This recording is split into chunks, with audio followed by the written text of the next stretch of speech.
Bonjour, bienvenue, welcome guys dans cette vidéo. Les amis, j'espère que vous allez bien. Les gars, victoire 4-3 du Real face à l'Olympiakos. Ouf de soulagement après 3 matchs sans victoire, une défaite et 2 matchs nuls. J'ai un sentiment mitigé après cette victoire.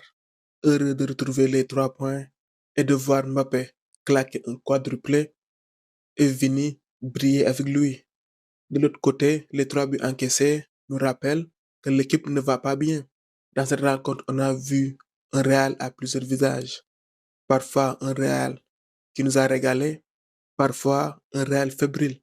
Mais les amis, la fébrilité dans cette rencontre peut se comprendre. La défense a été remaniée, Carreras a joué en défense centrale, Alonso a dû bricoler, Mendy a joué ses premières minutes, Lunin dans les cages, il a fait son match. Trent qui enchaîne pour la première fois 2 matchs dans la peau d'un titulaire. Durant la rencontre, on a perdu Asensio, ce qui a obligé Tchouaméni de redescendre en défense centrale et Kamavinga qui n'est pas revenu des vestiaires. Heureusement, c'est juste de la fièvre. Il n'est pas blessé. Bref, le match s'est joué dans un contexte particulier. On retient les 3 points. Le match démarre très mal. Tu encaisses un but très tôt.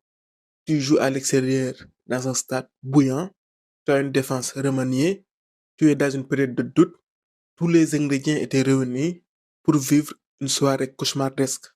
Franchement, les amis, si Alonso avait perdu son vestiaire, on ne gagne jamais ce match.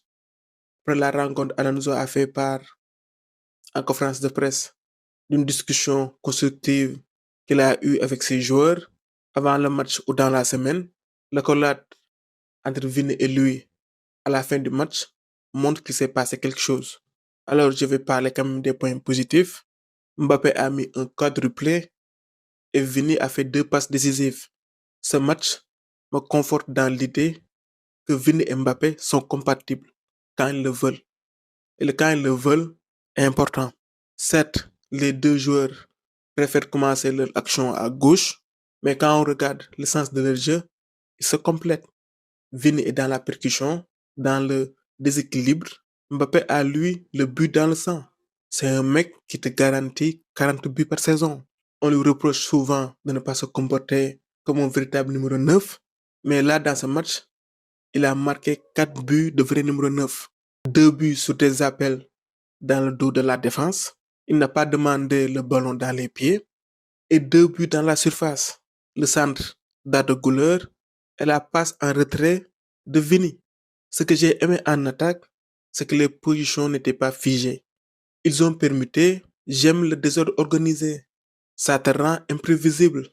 Et c'est le signe peut-être que Xabi Alonso commence à leur donner de la liberté. Un joueur comme Vini a besoin de ça pour s'exprimer. Si tu le mets dans un cadre strict, il ne peut pas s'épanouir. C'est un joueur d'instinct.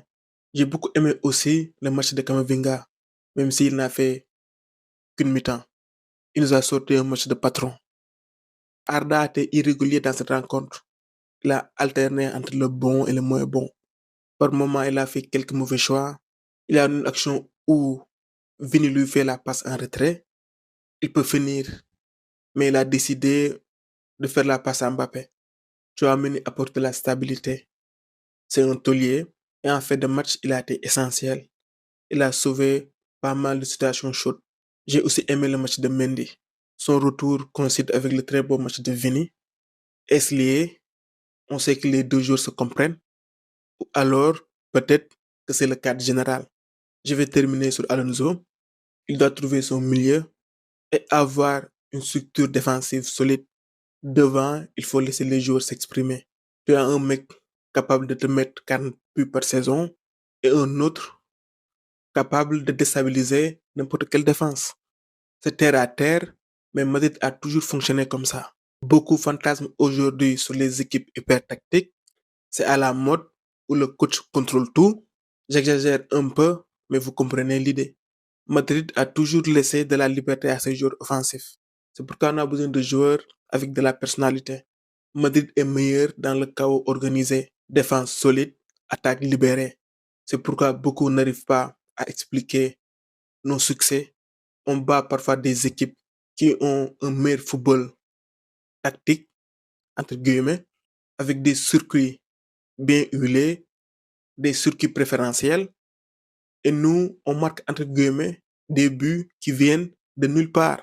Mais ce nulle part existe grâce à la liberté offensive. I think our biggest strength is that he finds a way to let a lot of the boys play with freedom. I think, some teams are a bit more structured in terms of the passing styles and the patterns of play, and it's really interesting to watch, and it's definitely difficult to play against. But I think one of our kind of biggest strengths is that we're so kind of off the cuff, if that makes sense. And Madrid, c'est l'imprévisibilité, c'est le chaos organisé. Voilà les amis, c'était tout pour cette vidéo. On se retrouve pour d'autres vidéos. À très bientôt. Faut de le football. Au micro, c'est Devrect pour vous servir.